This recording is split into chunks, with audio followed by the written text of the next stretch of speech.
Well, we are back. Business Learning Lab, here we go. We are talking about not knowing everything intelligence for business owners. It's a little clunky, but it's all going to make sense here, Meredith, I think. Meredith, you chose this topic today. You did. I did. Guilty. Yes. Yes. So here's why. So I saw something, I don't even know what it was, that got me thinking about the idea that there's this tendency to get to a point in your career or in your life where you just sort of feel like you're good at your job, you're good at whatever thing, and you're done learning. And maybe it's because this leadership program that I'm doing is, we're talking about heuristics right now, which is like mental shortcuts, because generally speaking, we don't want to, human beings don't expand more mental energy than they need to, is sort of the idea. So we have a lot of shortcuts.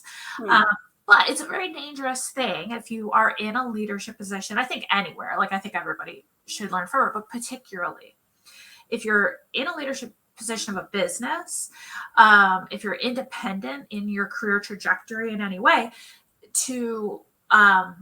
it's dangerous to not have an attitude that you are constantly open to learning, that you don't know it all, that you can always be evolving, learning, changing. That if you don't have that mindset, you're going to miss a lot. You're going to get left behind, because the world is forever changing. Every industry is changing. I don't care where you're at. So that's where that came up from. Well, it's a great topic. And one of the things I've always loved about being an entrepreneur and a business owner, what I love about business is that you are always learning. Like, you'll never know it all. And I love that every day is a little bit of a challenge. There's puzzles to figure out. I mean, I love it. So I appreciated that you brought up this topic, because I've certainly come across people, individuals, business owners, who I worry that their mindset is not so much of a growth and learning mindset, that they are sort of stuck in a pattern or not open to new ideas, perspectives, that sort of thing. And that really can stunt your growth and give you blinders to changes in market conditions. Your customers will evolve and change over time. What they need and want today is not necessarily going to be what they need and want tomorrow. So I think you always have to have, eyes and ears wide open to, societal changes, environmental, changes, political environment, market and business, trends and changes, and maybe even, future cast a little bit at times, so that you can always be sort of out there learning as things are changing. I find it really exciting. And I always feel like I don't know anything. Right. I've been a business owner for decades, and I still feel like I'm on my first day most of the time. Absolutely. But I also, I understand that there's something to be said for, like, we have been doing this a long time. We've been running companies, certain things that I feel, I catch myself thinking, I know how to do that, like, whatever, because it's easier, right? It takes effort. You have to build in time for learning, and you have to have that energy to just be open to being uncomfortable. Because a lot of the times when we learn something new, especially if it's cultural or a changing environment, it can be uncomfortable to have to go outside yourself. And that's actually, we were talking earlier about red flags, both in ourselves, in each other, and that we see in other people, that would indicate that someone is not in a growth mindset, that they're not open to learning new things. So we're saying some of those red flags that we hear with particularly business owners or employers is, well, when I was at your level, I fill in the blank, did it this way, knew this, behaved this way, blah, blah. Huge red flag, right? Oh yeah, there's so many of red flags like that. We've always done it this way, or it's always been, or my competitors do it this way. I think that's I've been doing it for 50 years. Don't see any reason to change. That right there. It works right away. It's worked so far. I think that is a red flag, for yourself, to catch yourself that maybe it's time to, open your mind to new ideas, perspectives, and change, and to see what Mhm. you can learn in the process, so that you don't end up being a blockbuster or a Polaroid, who just completely missed the boat as things were changing and technology was advancing. Another red flag for me, in terms of like talking to business owners, where I worry that they are not open to learning and understanding things that are changing, is a fear or intimidation of technology. Like, Yes. I don't do, like, I've even had potential clients who are like, I don't do technology. I don't do it. I've literally been said that, I don't, well, what do you mean you don't do technology? Do you not have a cell phone? Are you using smoke signals to communicate? The thing is, I think the nuance I think that maybe we also should mention is that I don't expect business owners to learn in everything in their that has to touch their business. Like, you don't have to know everything to have a successful business. Like, you can certainly hire experts. I recommend, if you have the resources, to hire experts to help you design your website, help you with your copywriting, your marketing strategy. Those people are really, really important. That's not what we're talking about. We're not talking about wearing all the hats. If you know us, we're all about delegating to and outsourcing to professionals, VAs, and a team, an employed team. So don't think that that's what we're talking about. But you also have to, I don't know, I think it's part of being youthful too, is always be open to how things are changing, whether that's, technology or social media. Um, you know, the world of yesterday is not the world of today. Exactly. And any sort of objection to that, I think, is its own red flag. I don't understand kids today. I don't know the thing today. When I was the immutable truth of all things is change, Yeah. evolution. You don't have to like it necessarily. You don't have to participate necessarily, but you do owe it to yourself and your business to at least understand it, to be aware of it, not to live in an echo chamber where you only talk to the people who agree with you, you only listen to the news that you agree with.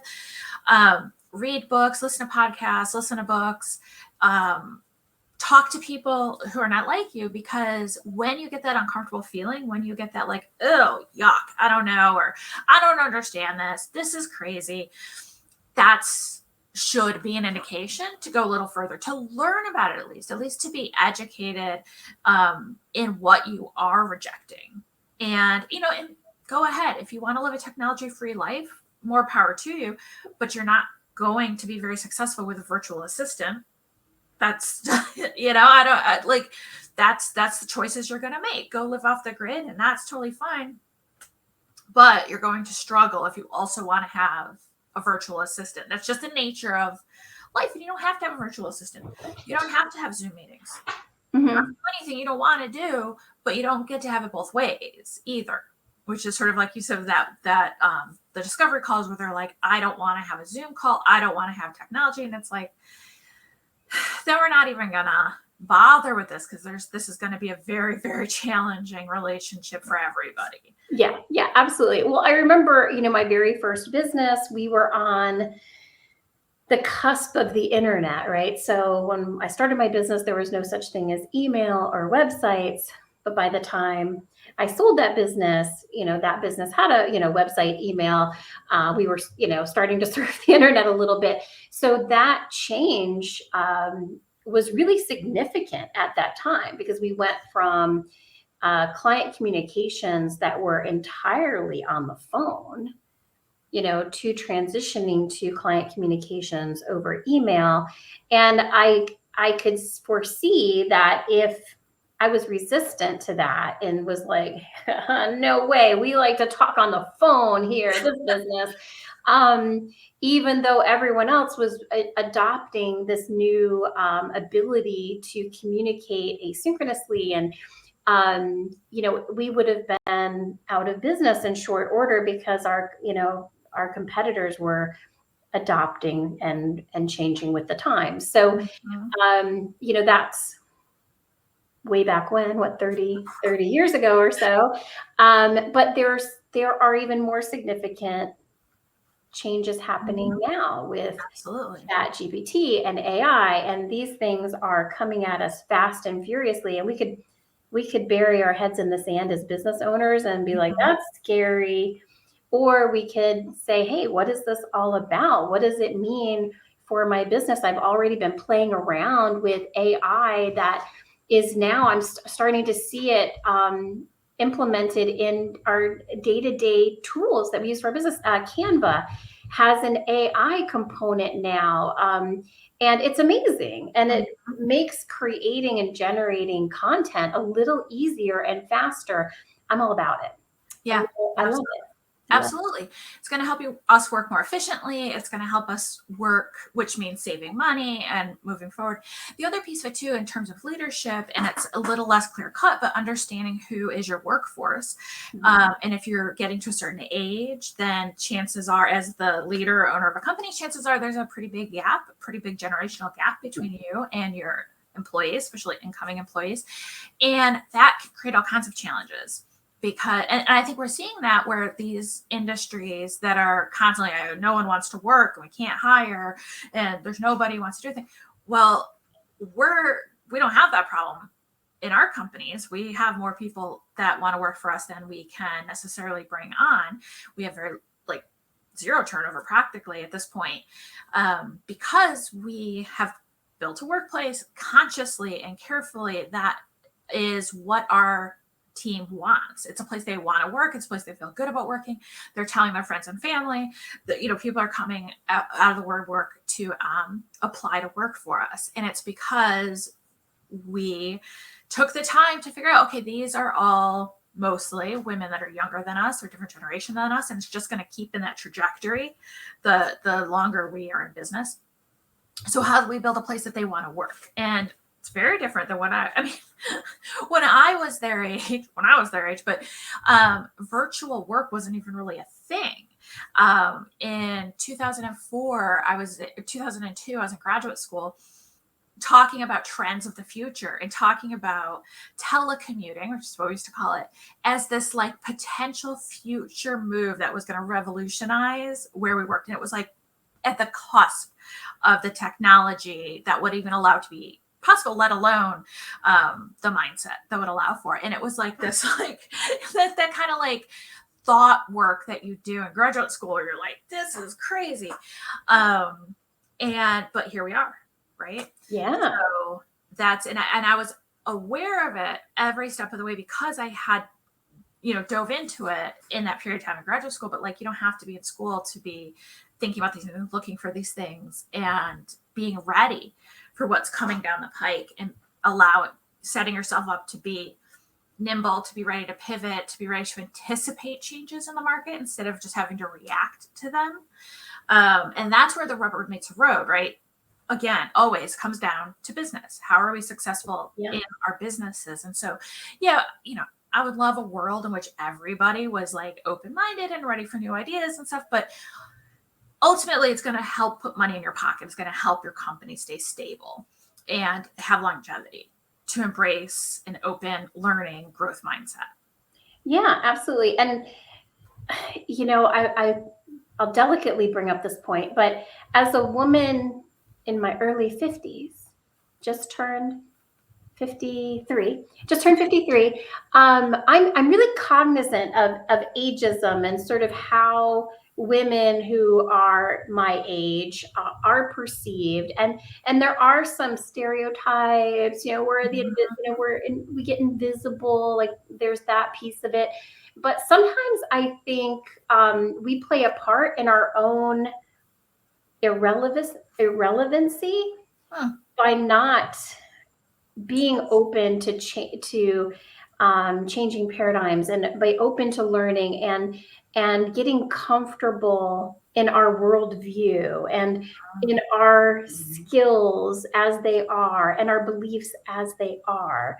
So, and this is a silly example, but it's also kind of a red flag for me with people, is that TikTok is arguably what, like, kind of like still the kind of the freshest social media platform, probably about to be replaced by something else because it's been around a while. But when TikTok, was first becoming popular, and of course, it always hits the younger generation first. Of course, it does. Like, whatever I'm paying attention to what my nieces and nephews are doing all the time because I want to stay on top of these things as a way to keep my mind open, to not stagnate, to not be stuck in a time that is, in the past.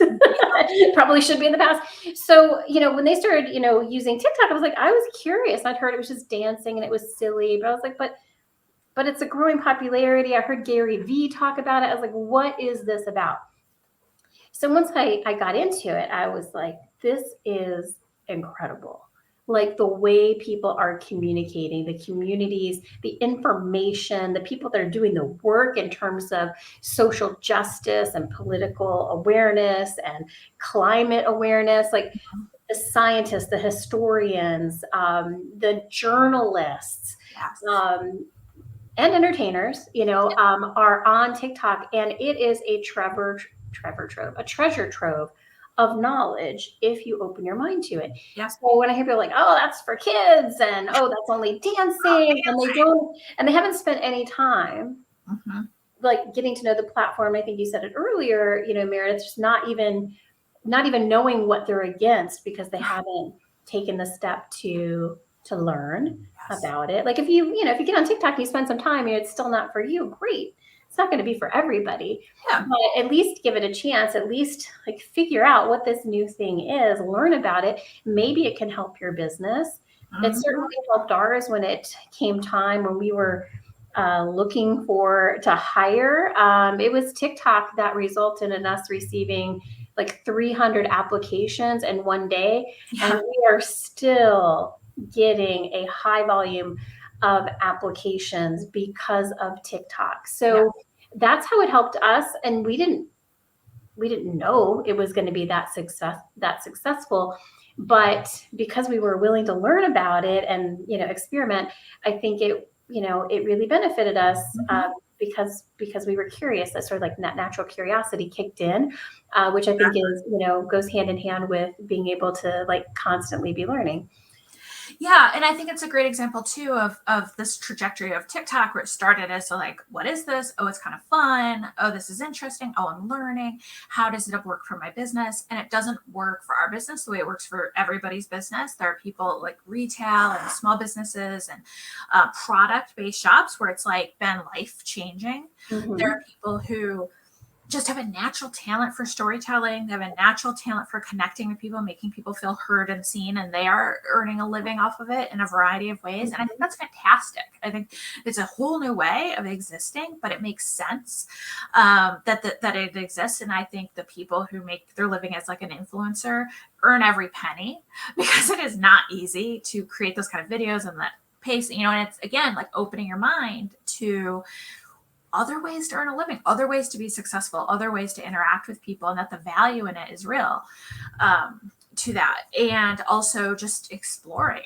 like what can this bring to your business or how could you use it.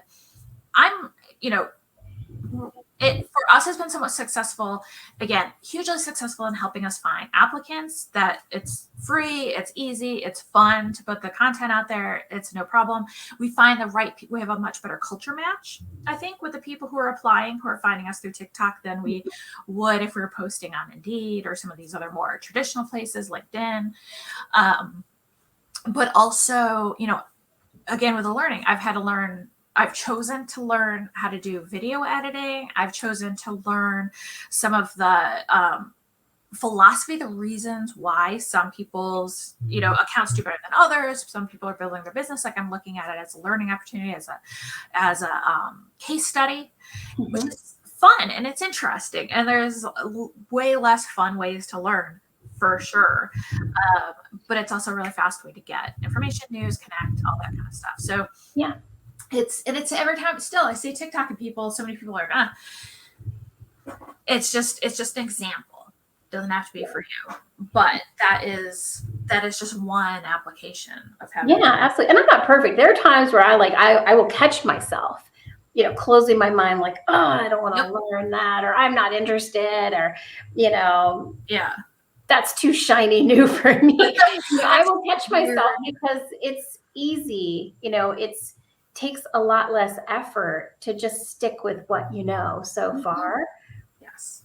Takes a Yes. lot less effort than to like be constantly curious and to always be open to learning.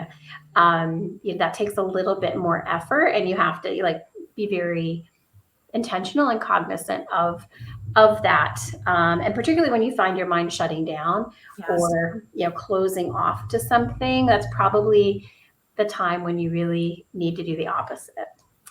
So Exactly. So I would love to know, and I think you would love to know, Meredith, other people's experiences with like learning, or being open to learning, or maybe when you've caught yourself kind of closing your mind, your experiences with people that might not have a growth and learning mindset and how it's impacted you and your life, your business, your relationships, because I think it affects all three in the end. Tell us your stories. We're curious. We're yes. curious, right? Yes. We want to We hear. want to learn more about you. We want to learn. We want We to want to learn learn. more. ABL. Always be learning, That's folks. right. All right. Until next time on Business Learning Lab, everyone take care and we will see you soon. All right.